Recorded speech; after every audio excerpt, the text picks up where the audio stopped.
Halo, kita balik lagi ke yang nomor selanjutnya ya. Ini nomor 3. Aku nggak tahu kan nomor 2-nya di mana, aku belum lihat. Tapi nanti aku cek lagi nomor 2, mungkin ketinggalan.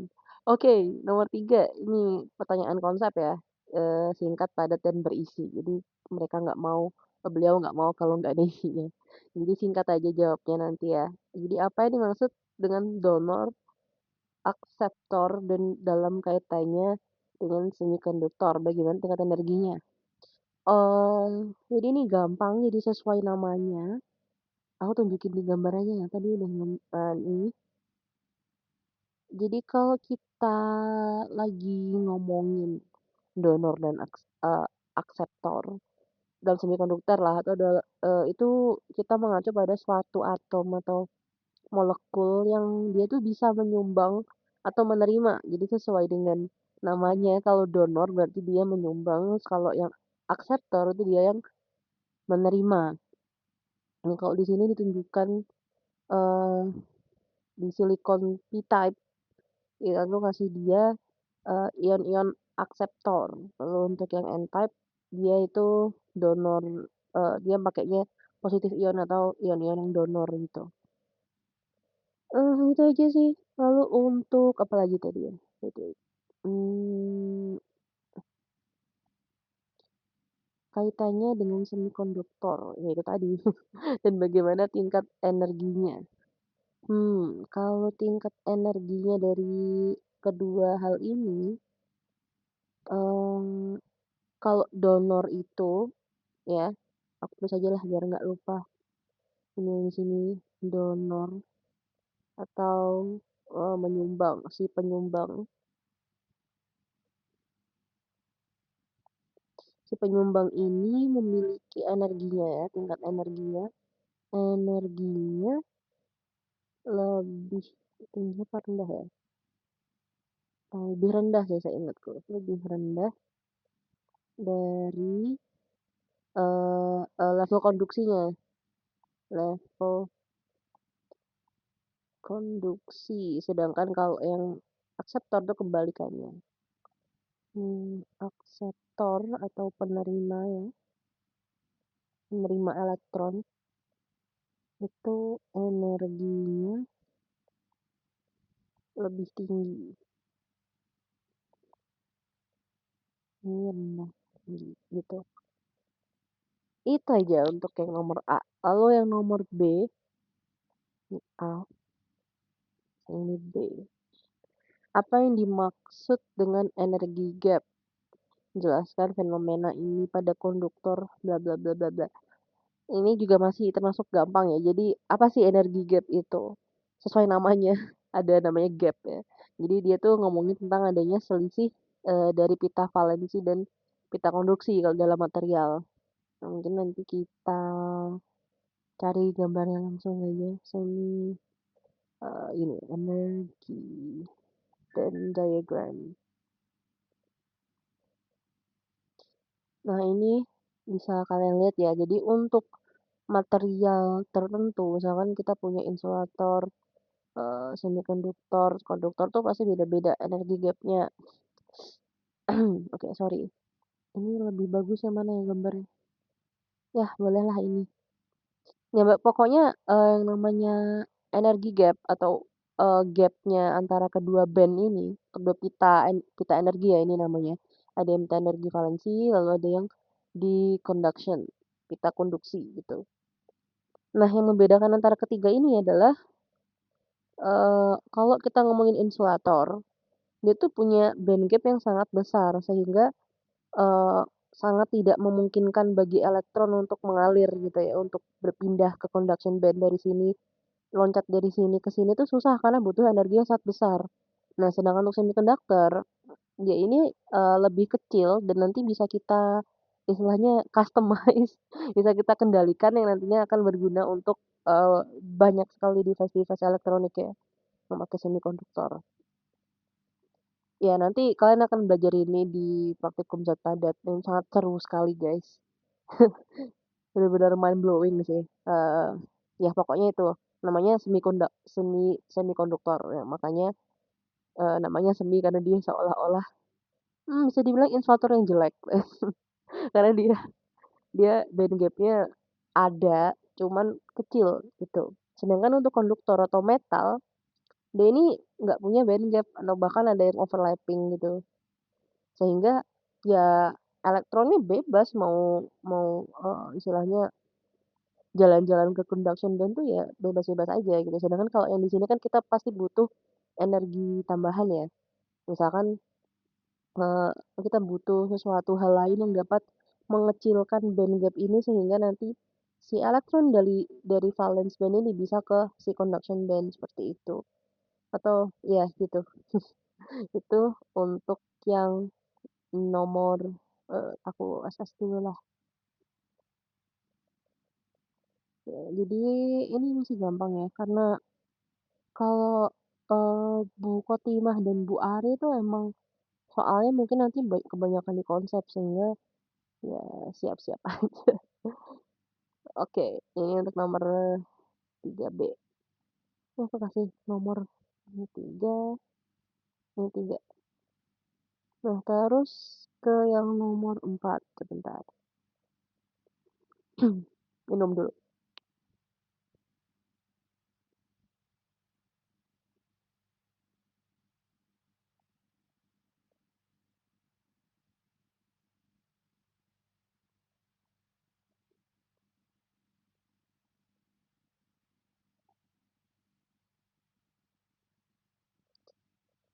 Untuk nomor 4, mungkin aku taruh di next page, tapi ini nggak bisa buat next page. Wait, wait, bentar.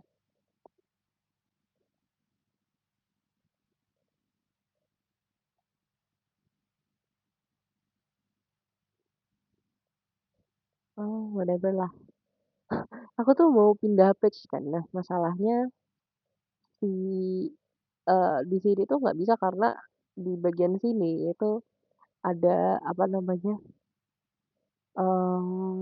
pop-up yang buat nge-record dan nggak bisa dihilangin. Jadi nggak apa, kita sentil-sentilin lah. Oh, kok malah ini sih? Tadi ini mana? Oh, ini.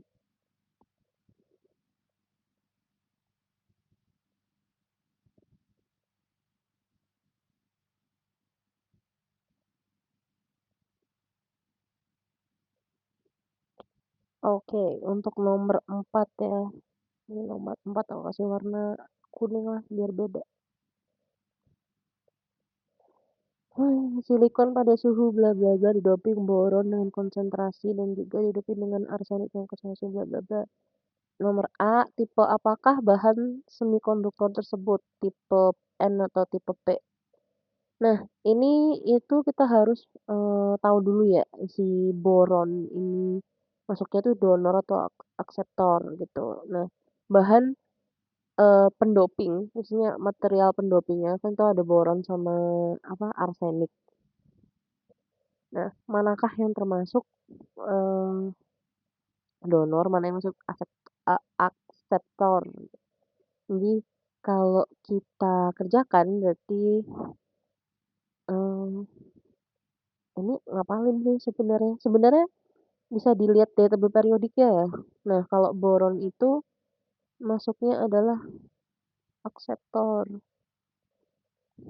Lalu kalau arsenik itu dia adalah donornya.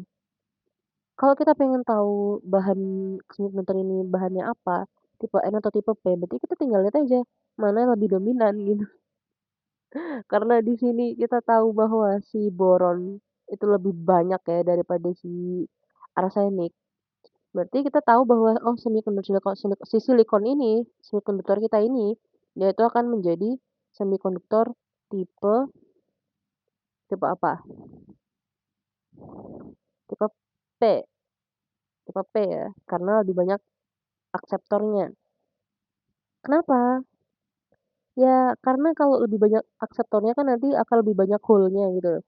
Maksudnya si boron ini kan membawa muatan, hole ya, maksudnya charge carrier-nya adalah berupa hole bukan elektron, sehingga nanti ketika kita tahu bahwa boron ini mendominasi, berarti si silikon ini akan jadi tipe P.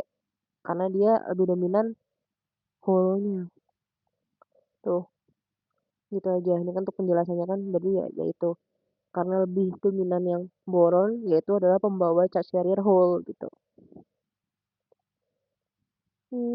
Lalu untuk yang nomor B, ini jawabannya saya sini ya. Tipe P, hole jadi majority gitu ya.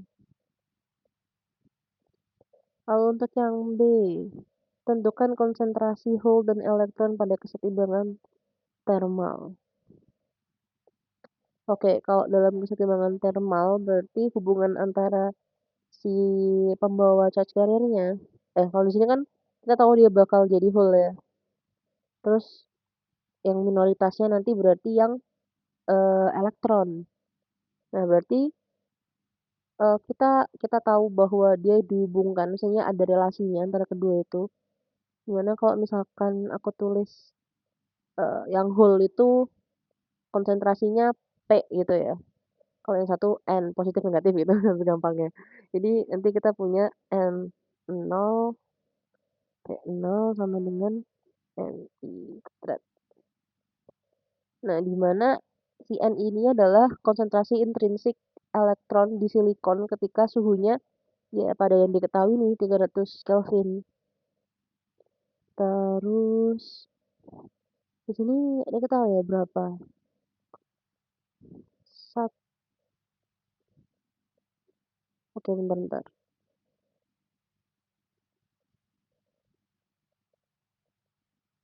Oke, ini bisa diketahui sih harusnya ya. Kalau misalkan kalian takut nggak bisa ngerjain mungkin nanti bakal di ini aja. Jadi Ni pada silikon ya terutama itu ketika suhunya 300 Kelvin dia akan punya nilai sebesar 1,5 kali 10 pangkat 10 per centimeter kubik gitu.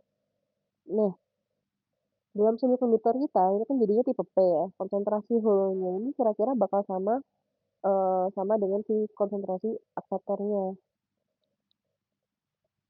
Ya iyalah. Jadi A bentar. Sorry.